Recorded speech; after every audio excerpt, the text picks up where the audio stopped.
ਜਿਹੜੇ ਅਦਾਰੇ ਨਾ ਸਾਡੇ ਮਾਸ਼ਾਅੱਲਾ ਸਾਡੇ ਨਾਲ ਬੜੇ ਮੁਖਲਸ ਨੇ। ਇਸ ਆਵਾਮ ਦੇ ਪੈਸਿਆਂ ਨਾਲ ਇਹਨਾਂ ਤਨਖਾਹਾਂ ਮਿਲਦੀਆਂ ਨੇ। ਅਜੇ ਤੱਕ ਸਾਡੇ ਖਾਨਗਾਹ ਦਾ ਚੈੱਕ ਕਰੋ।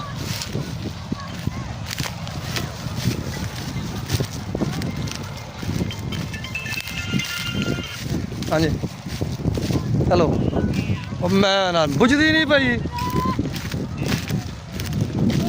ਪਤਾ ਮੈਨੂੰ। ਮੈਂ ਉਹਦੇ ਕੋਲ ਹੀ ਹਾਂ, ਅੱਗ ਦੇ ਵਿੱਚ ਹੀ ਹਾਂ, ਨਹਿਰੋਂ ਪਾਰ ਆ। ਮੈਂ ਉਹਦਾ ਸੈਂਪਲ ਲੈ ਕੇ ਆਉਂਦਾ ਮੇਰਾ ਵਾਪਸ। ਉਹ ਤਾਂ ਮੈਨੂੰ ਮੋਟਰ 'ਤੇ ਨਿਕਲਦਾ ਧੂੰਆਂ ਦਿਸਿਆ। ਉਹ ਯਾਰ ਮਿੰਗੇਬਾਜ਼ ਦੀ ਪੁੱਲ ਨੂੰ ਸਾਹਮਣੇ, ਜਿਵੇਂ ਪੁੱਲ 'ਤੇ ਚੜ੍ਹ ਗਿਆ ਤਾਂ ਸਾਹਮਣੇ ਨਾਲ ਨਹੀਂ ਕਿੱਲਾ ਅੱਗੇ ਨਹਿਰ ਦੇ ਨਾਲ ਹੀ ਆਵਾ ਗਣੇ ਗੱਲਾਂ। ਉਹ ਇੱਧਰੋਂ ਤਾਂ ਕੰਟਰੋਲ ਕਰ ਲਿਆ। ਉਹ ਸਾਡੇ ਘਰ ਟੁਰ ਗਈ ਆ ਇਹਨਾਂ ਦੇ ਬੜਿਆਸ਼ਾਂ ਦੀ ਕਣਕ ਪਈ ਇਹ ਭਰੋਟੇ। ਉਹ ਵੇ ਕੀ ਹਾਲ ਪਿਆ ਹੈ। ਵੀਡੀਓ ਕੰਮ ਨਹੀਂ ਕਰਨਾ ਜਨਾਬ। ਇਹ ਚੈੱਕ ਕਰੋ, ਅੱਲਾ ਦੀ ਜ਼ਾਤ ਮਾफ़ करे। बड़े मर मरा के जिम्मेदार अपड़दा तो यार जो तुम पैलियां च आके सिगरट पींदे हो या तारां डिग पैंदियां ने तो यह अग लगी कणक नूं तारां डिगण नाल, मतलब जी वो तो स्पार्क होया वो थोड़ा। तो अल्लाह की ज़ात माफ़ करे, ये पूरे साल का फसल है। बड़े मर मरा के जिम्मेदार अपड़दा तो लिहाजा सारे भरावां के गुजारिश है, कोई मजदूर है, कोई जिड्डा भी लैन लाट है, हर बंदे का पूरे साल का फसल है। अल्लाह की ज़ात पाक मेहरबानी करे। तो इस टाइम भी वेख लो अग लगी है।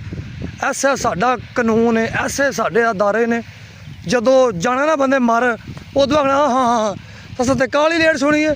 36 गड्डियां कुड़ी हवियां खलोतियां ने फायर ब्रिगेड दियां खानगा डोगरां दे विच, जिंदे लई इस कणक वाला अजे तक गड्डी कोई भी नहीं आई। इस कणक सड़दी पई है कोई गड्डी नहीं आई हाल तक। कि यार कम से कम कोई इंसानियत ही होनी चाहिए साढ़े। ए चेक करो, ए कणक पिया है, ये इंसान का जानवर का पूरे साल का फसल है। तो खुदारा कम से कम साडी अदारे तो कम से कम मुखलस रहन। इन्हां ते जो इन्हां लुटेरियां करना वो तो करते पे ने। तो जी आवाम के टैक्सां इन्हां तनखावां लभ रही ने, कम से कम वो तो आवाम का सोचण यार खुदा दे वास्ते। मतलब जी बहुत ही इंतहा ये तो कभी भी नहीं खोनी कणक। ये मतलब जी बहुत ही गलत हो गया। ये कणक है किंदी सी, मतलब हाँ कणक किंदी सी, किहड़े करदी है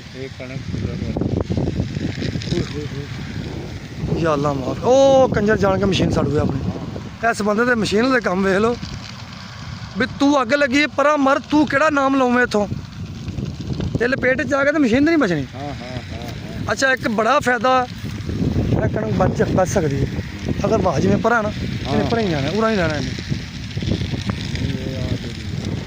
कणक है नहीं कणक है, नाड़ नहीं कणक है। कणक नूं अग लगी है। अल्लाह की ज़ात माफ़ करे, बहुत ही इंतहाई गलत हो गया। तो